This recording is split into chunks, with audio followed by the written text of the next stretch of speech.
अस्सलाम वालेकुम दोस्तों, कैसे हो। मुझे उम्मीद है कि आप सब सही हो गए। न्यू अपडेट के साथ मैं आपके सामने फिर हाजिर हो चुके हैं। कुवैत में रहते हैं, कुवैत की खबरों से हमेशा के लिए अपडेट रहना चाहते हैं तो ये वीडियो आप शुरू से लेकर आखिर तक देखते रहिए। वीडियो के अंदर मैं आपको काफ़ी ज़्यादा इंपॉर्टेंट जो है जानकारी देने वाला हूँ और आप लोगों को बताने वाला हूँ। 15,000 से ज़्यादा लोगों को जो है कुवैत से निकाला गया है हाल ही में ही, और ऐसे लोगों को भी निकाला जा रहा है जिनके पास में सिविल ID, इकामा सारा कुछ वैलिड है, सारा कुछ सही है, लेकिन फिर भी उन लोगों को निकाला जा रहा है। बड़ी खबरें हैं तो ज़रूर शुरू से लेकर आखिर तक वीडियो में बने रहें। लेकिन उससे पहले मैं आपको बताना चाहूँगा, चैनल पहली बार देख रहे हैं, चैनल ज़रूर सब्सक्राइब करें और साथ ही साथ बेल आइकन ज़रूर प्रेस कर दें।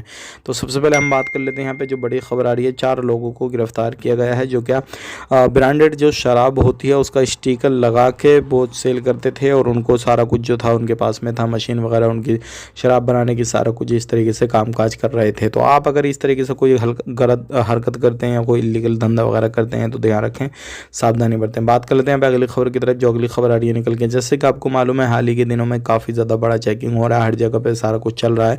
तो ऐसे लोग भी पकड़े जा रहे हैं जिनके पास में कोई धंधा है, कुछ भी नहीं है, यानी कि इनकम सोर्स नहीं है, कहाँ से पैसा कमाते हैं, क्या करते हैं, क्या नहीं करते हैं।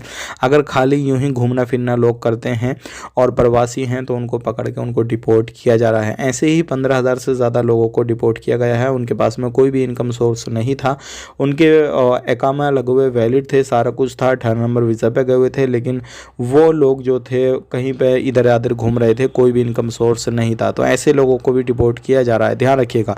अब बात कर लेते हैं यहाँ पे अगली खबर की तरफ। जो अगली खबर आ रही है निकल के, कुछ नए कायदे कानून भी बनने वाले हैं कुवैत के अंदर। जैसे कि अगर कोई भी बंदा किसी भी तरीके से उल्लंघन करके जाता है तो किसी भी GCC कंट्री में जाए, तो किसी भी GCC कंट्री में अगर जाता है तो उसको प्रॉब्लम आएगी अगर उसने एक कंट्री में उल्लंघन किया है। तो ध्यान रखिएगा, ये कुछ नए कायदे कानून हो सकता है सभी GCC कंट्रियों की तरह लिए लागू हो जाए, और अगर आपने एक कंट्री में उल्लंघन किया तो कहीं पे भी कंट्री में जाएंगे तो वहाँ पे भी उस चीज़ का रहेगा, और उस चीज़ का रिकॉर्ड आपका जो है ऑनलाइन वगैरह सारा कुछ शो होगा। तो ये एक बड़ी खबर है जो कि मैंने आप तक शेयर कर दी। वीडियो अच्छा लगा लाइक करें, शेयर करें। आप अपना ख्याल रखें, अपनी फैमिली लोग ख्याल रखें। Take care, bye bye.